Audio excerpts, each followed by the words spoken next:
To the extent that we can call Olavo de Carvalho a traditionalist today, he is a traditionalist of a very unorthodox sort. Granted, that is the standard for most of these figures.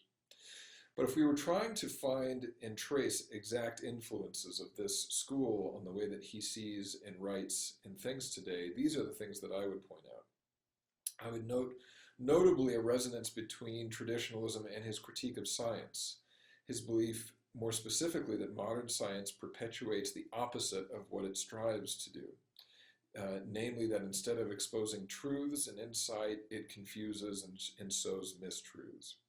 That particular criticism of science is part of something larger, of course. In traditionalism, we would see this grouped under the heading of inversion, a belief that in modern society, most of the people, positions, professions that we see around us perpetuate the opposite of what they are supposed to do. Teachers misinform, journalists misinform, science prevents us from understanding the natural world, governments work against us. All of those things are features of Olavo's anti-establishment position. We see also the influence of the school more specifically, though, in his criticisms of materialism, his attacks against China, like those that we would hear from Ernesto Araujo, are not, in fact, eventually grounded in capitalism, in support of capitalism. All of that is secondary to the deeper goal, which is the advancement of spirituality as he sees it, and the belief that these states, states like China, communism, and so on, are committing their foremost crime in the destruction of spirituality and religion.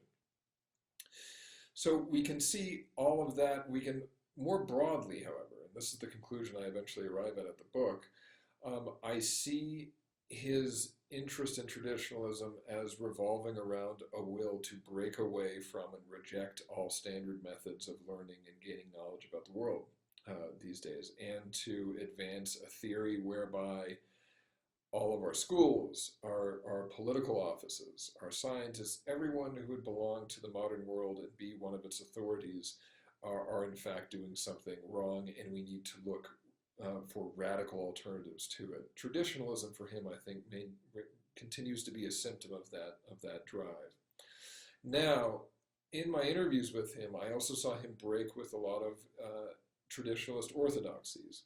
He said that he does not believe in the time cycle in any plain sense, but says that he believes things are more complicated and that we see multiple time cycles working at various times. He rejected Julius Evola, thought that thought that René Guénon was too much of an agent of Islam, but then would turn around and celebrate aspects of their thinking as having been central to his, and most notably the critique of science.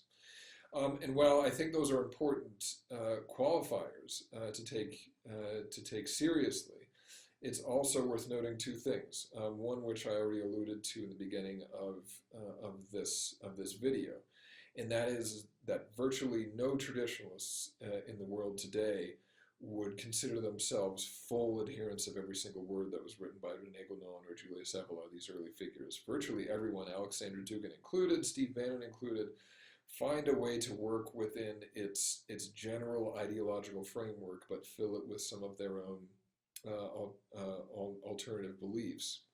Certainly the generality and the vagueness of traditionalism lends itself to that type of usage.